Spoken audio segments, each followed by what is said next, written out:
할렐루야. 좁은 길 걸어가는 순례자 여러분, 한 주간 주 안에서 잘 동행하셨습니까? 우리 이제 다 같이 찬양 드리심으로 하나님께 좁은 길 교회 주일 예배 올려드리도록 하겠습니다.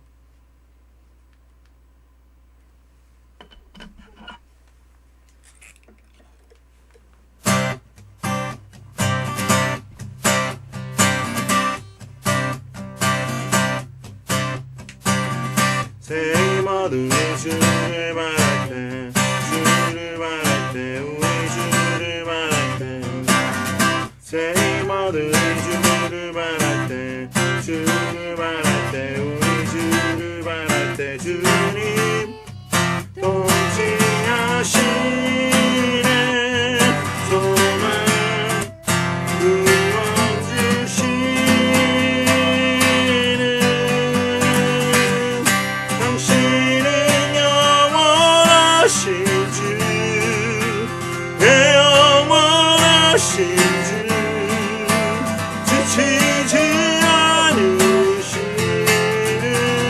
주님, 약한 자만 되시며 위로자 되신 주, 독수리 같은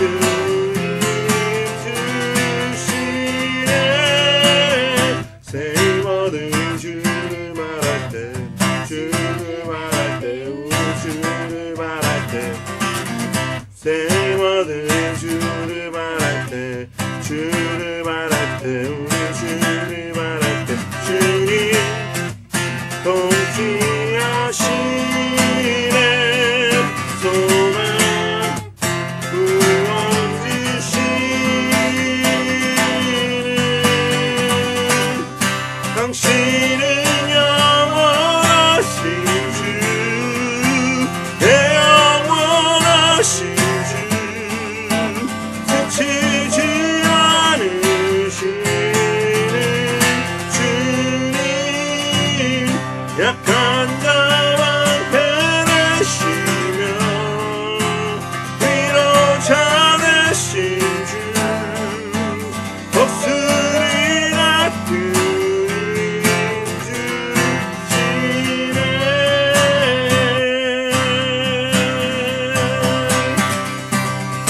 당신은 영원하신 주, 내 영원하신 주,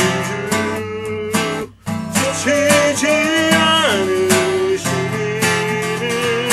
주님, 약한 자만 되시며 위로자 되신 주, 독수리 같은 힘 주시네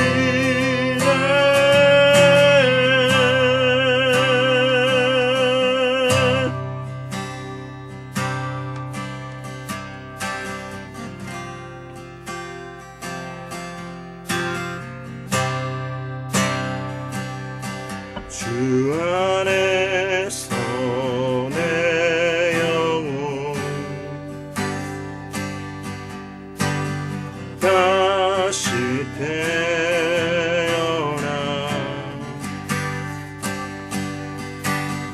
이전 것은 지나고 새롭게 됐네 늙은 내 모습 예수와 함께 죽고 부활 생명 내 안에 새로운 삶이 열렸네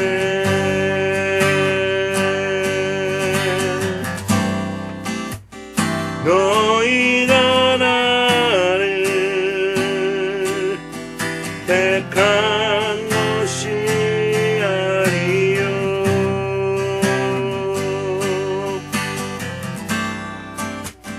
내가 너희를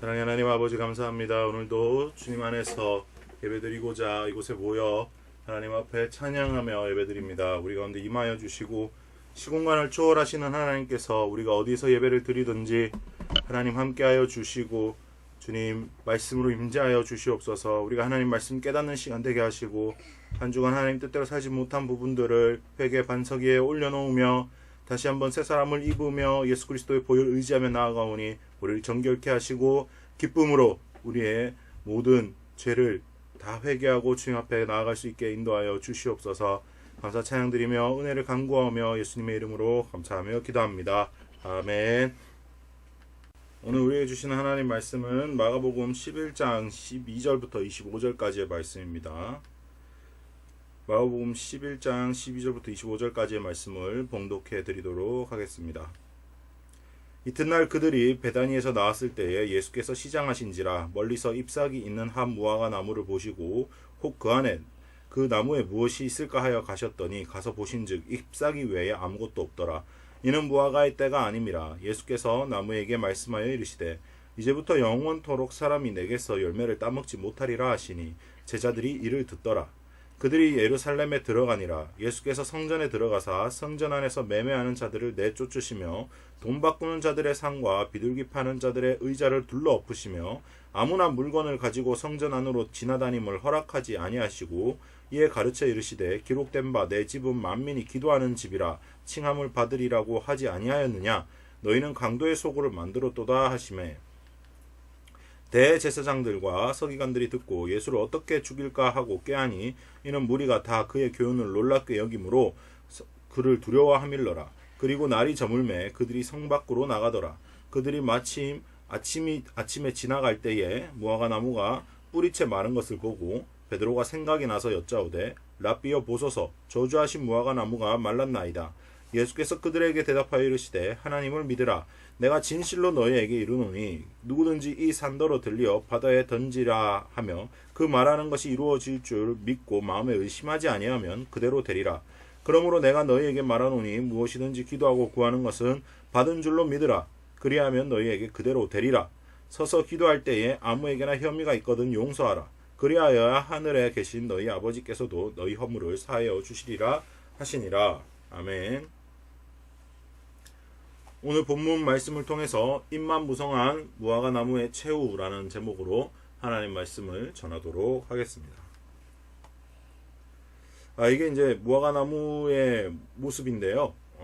잎이 무성한 나무와 잎이 없는 가지의 나무를 준비를 해봤습니다. 오늘 본문은 사실 그냥 읽고 지나가 버리면 놓치기 쉬운 본문이에요. 이해하기 어려운 본문 중에 하나입니다. 그러나 무화과나무를 저주하시고 성전을 정하신 예수님을 통해서 우리는 신앙의 아주 중요한 포인트를 찾아야 되고 다시 한번 우리의 신앙을 점검할 수 있는 아주 귀한 성경 본문입니다. 오늘 하나님께서 저와 여러분에게 말씀을 통해 찔림과 회개의 역사를 일으켜 주시길 예수님의 이름으로 축복합니다. 자, 이게 이제 이스라엘에서 자생하는 무화과 나무입니다. 아주 탐스럽죠. 그리고 잎이 아주 커다랗습니다. 그래서 잎이 있으면 무화과가 있겠거니 하고 올 수 있는 거예요. 자, 무화과의 일반적인 열매 수확의 시기는 5월에서 6월까지입니다. 5월에서 6월 정도의 이른 여름, 초여름 혹은 늦봄에 열매를 수확하기 시작합니다. 그래서 아주 그때쯤 되면 아주 단 무화과들이 수확되고 맛이 아주 좋죠.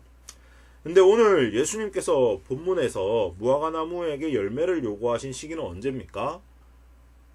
이거 언제예요? 예수님 우리 지난주에 말씀 봤죠?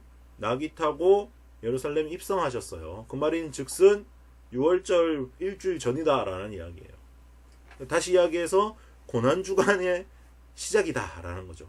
이 2023년 고난주간 언제입니까? 4월 첫 주입니다. 그러니까 3월 말에서 4월 초라는 거예요. 이때도 2000년 전에. 그러면 어때요? 무화과가 열릴 시기가 아니다라는 거죠. 그게 마가복음에도 증언이 나옵니다. 아직 무화과 나무의 때가 아니다라고 말이죠. 당연히 열매가 없을 수밖에 없지 않겠습니까? 이게 나무의 잘못입니까? 하고 지나가 버리면 안 된다라는 거예요. 무화과의 특성을 이해를 해야 됩니다. 무화과 나무는 잎이 맺히면 열매가 맺히기 시작한다라는 거예요. 잎이 나기 시작하면 잎과 동시에 아주 조그마한 구슬 같은 무화과가 같이 맺히기 시작한다라는 거예요. 그래도 때가 아닌데 열매가 없을 수 있죠. 저주까지 하시다니 예수님 너무하신 거 아닙니까? 라고 반문할 수 있겠죠. 근데 잘 생각해 보세요. 잎이 나면 열매가 나는 게 하나님의 창조 섭리입니다. 무화과 나무에 그렇게 하나님이 만드셨어요. 그래서 잎이 있다라는 것은 비록 다 익지 않더라도 무화과 나무에 열매가 있을 수 있다라는 거예요. 아니 그렇게 되어야 정상적이다라는 겁니다.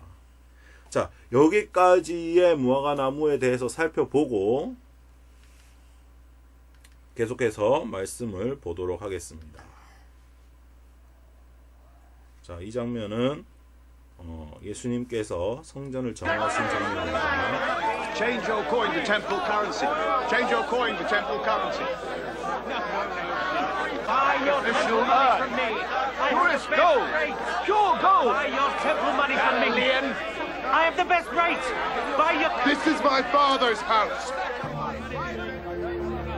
My father's house is a house of prayer, not a house of trade.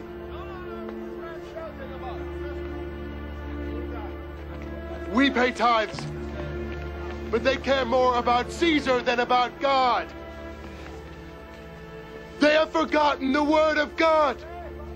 Do you say that we should not pay taxes to Rome?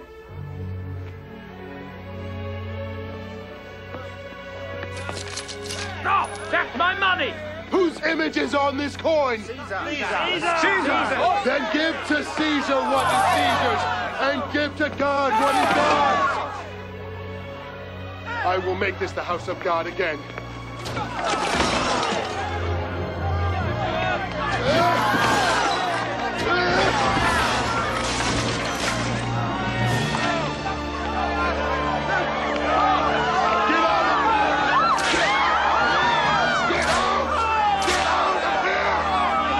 This is the renewal of Israel. Take these things out of here. Take these things out of here. Stop making my father's house a mockery.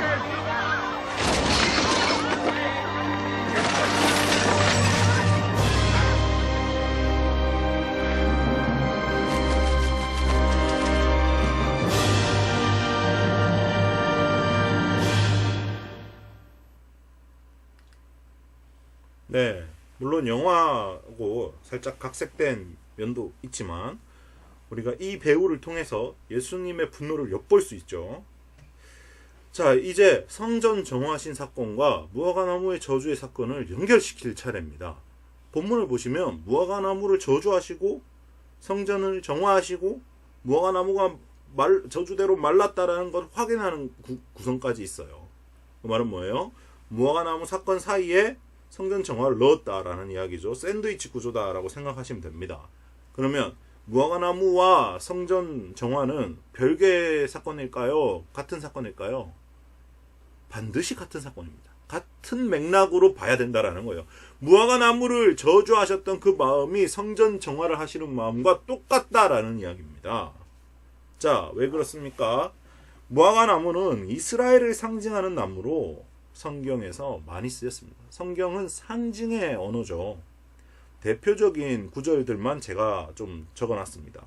다 쓸 수 있지만 여러분들 이거 보실 때 성경 한번 찾아보십시오. 예레미야 8장 13절, 29장 17절, 호세아 9장 10절, 16절, 요엘서 1장 9절, 미가서 7장 1절에서 6절까지 말씀을 보시면 무화과나무가 어떻게 이스라엘을 상징하는지 나옵니다. 왜? 무화과나무는 이스라엘의 정말로 흔한 나무 중에 하나거든요. 어딜 가나 볼 수 있는 게 무화과나무입니다. 그래서 이 무화과나무는 예수님께서 이스라엘을 상징하는 나무로 보셨다라는 거예요. 자, 단순히 무화과나무에 열매가 없어서 저주하신 것이 아니다라는 것이에요. 예수님께서 시장하셔가지고 먹을 게 있나 해서 봤는데 없어서 화나서 저주했다? 이렇게 1차원적으로 생각하면 절대로 안 됩니다. 이건 뭐예요? 실제로는 열매 맺지 못하면서 큰 소리만 치고 외양만 그럴듯한 이스라엘 백성들에게 하시는 말씀이었다라는 거예요. 아까 말씀드렸죠. 잎사귀가 있으면 무조건 열매가 있어야 되는 게 무화과나무입니다. 근데 성전에서 모인 이 무리들이 기도하러 모인 게 아니라 돈을 벌기 위해 모였다라는 것이죠. 성전에 모여서 기도하는 것이 아니라 자신의 욕심을 채우고 돈을 버는 것에만 급급한 이 이스라엘 족속들에게 하시는 말씀이다라는 것입니다. 저와 여러분은 어떻습니까? 나의 삶의 주안점은 어디에 있습니까? 나는 열매 맺는 것에 대해 어떤 태도로 살고 있습니까? 나는 성전에 모여서 기도하는 삶에 힘쓰고 있습니까? 나는 성전에 모여서 내 욕심 채우는데 급급한 삶을 살고 있습니까? 나의 신앙생활은 어디에 초점을 맞추고 있습니까? 나는 남들이 볼 때 무성하고 아주 풍부한 잎사귀가 가득한 그런 나무의 삶을 지향하고 있습니까? 아니면 정말 내실을 다지고 정말 열매를 맺고 성령의 열매를 맺기 위해 성령님과 교제하는 삶에 힘쓰고 있습니까? 잎사귀가 무성한 것은 겉으로 보이는 것에만 치중한다라는 거예요. 종교적인 삶에만 치중한다라는 겁니다. 하나님과의 아무런 관계없이 그냥 종교적인 삶에, 세상적인 삶에 보여지는 것에 더 신경 쓰는 삶이 오늘 이 잎사귀만 무성한 무화과나무의 삶이다라는 것이에요. 결론은 뭡니까? 또 믿음입니다. 또 믿음. 열매 맺지 못하고 잎만 무성한 무화과나무와 성전에 나오지만 하나님과 관계없는 장사치로 사는 사람은 결국 믿음이 없기 때문에 그런 삶을 살 수밖에 없어요. 오늘 무화과나무가 말랐다라고 베드로가 예수님께 말씀드리자 예수님이 갑자기 뚱딴지 같은 이야기를 하세요. 맥락과 전혀 상관없는 이야기 하시는 것 같아요. 믿음이 있어야 된다라고 말입니다. 너희가 정말 이 산더러 바다에 던져라 해가지고 믿음이 있으면 그대로 된다. 믿고 구한 것은 의심하지 말고 믿어라. 그럼 그대로 된다. 이게 무화과나무를 저주하시고 이게 성전을 정화하신 다음에 주시는 교훈이다라는 거예요. 그럼 이 두 가지 사건을 하나로 묶어서 볼 줄 알아야 되고 이 사건에서 우리가 얻어야 될 교훈이 바로 믿음을 가져야 한다라는 것이라는 것이죠. 믿음은 불가능한 것이 가능하다고 생각하고 신뢰하는 것입니다. 안 된다라고 생각하는 것을 된다라고 생각하고 믿는 거예요. 다시 이야기해서 기도는 그 믿음을 가능케 하는 도구예요. 기도는 불가능을 가능케 하는 도구입니다. 기도를 통하여서 나의 믿음이 이루어지는 것을 보고 작았던 믿음이 더 커져가는 게 믿음의 원리예요. 그래서 성전에 나와서 기도하는 것이 아니라 성전에 나와서 장사하는 사람들을 둘러 엎으신 것입니다. 기도하라고 모이는 곳인데 장사하라고 모였다니까요. 작금의 한국교회는 어떻습니까? 지금 여러분들이 다니는 한국교회는 어떻습니까? 기도하기 위해서 모이나요? 장사하기 위해서 모이나요? 잎만 무성한 무화과나무인가요? 열매가 있는 무화과나무인가요? 시선을 하나님께 고정하시기 바랍니다. 그래야 하나님으로부터 오는 선한 것을 누릴 수가 있어요. 그래야 하나님께서부터 오는 믿음의 자양분을 받을 수가 있다고요. 나와 주변 환경을 바라보면 절대로 믿음은 잘할 수 없습니다. 겨자씨만한 믿음도 생길 수가 없어요. 왜요? 불가능하거든요. 불완전한 존재고 세상은 항상 우리를 억압하고 잡아먹으려고 하기 때문입니다. 그런데 믿음이 자라지 못하면 열매도 절대로 맺을 수가 없어요. 믿음이 자라지 못하면 열매를 절대로 맺을 수가 없어요. 왜 그렇습니까? 믿음은 하나님을 바라보는 것이거든요. 성령 하나님으로부터 나오는 모든 것들을 누려야 믿음이 생기는 거거든요. 나와 내 주변 환경을 바라보면 절대로 그것이 선한 영향력이 생길 수가 없다라는 것입니다. 자, 오늘 주님께 딱 붙어서 주님에게로부터 나오는 모든 선한 것을 믿음으로 누리며 열매 맺는 저와 여러분 되시길 주님의 이름으로 축원합니다. 요한복음 15장의 말씀처럼 우리는 포도나무에 가지고 예수님께 붙어 있을 때만 열매를 맺을 수 있다고 말씀하신 예수님 말씀을 기억하면서 오늘 이 말씀을 생각하며 하나님께 또 믿음으로 예물 드리며 믿음 따라 사는 것을 다짐하며 우리 이 찬양 올려드리시며 하나님께 준비하신 예물 올려드리도록 하겠습니다.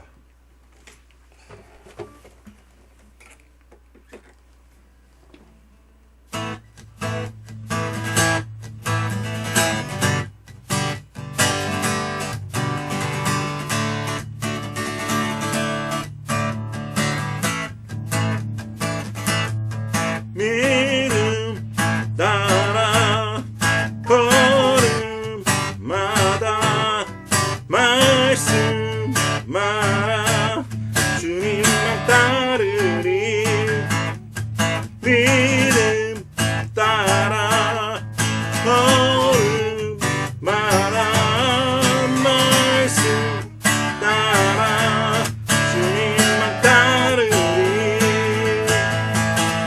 나의 가는 길 믿음 따라갈 때 내가 나였어도 겁없네.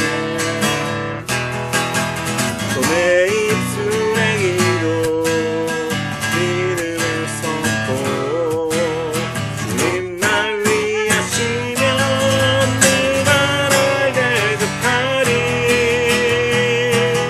믿음 따라 걸음마다 말씀 따라 주님만 따르리. 믿음 따라 걸음마다 말씀 따라 주님만 따르리. 나의 가는 길 길을 따라갈게. 내가 나였어도 겁없네. 또 내 입술의 기도 믿음의 선포 주님 날 위하시면 누가 날 대접하리. 믿음 따라 걸음마다 말씀 따라 주님만 따르리. 믿음 따라 걸음마다 말씀 따라 주님만 따르리.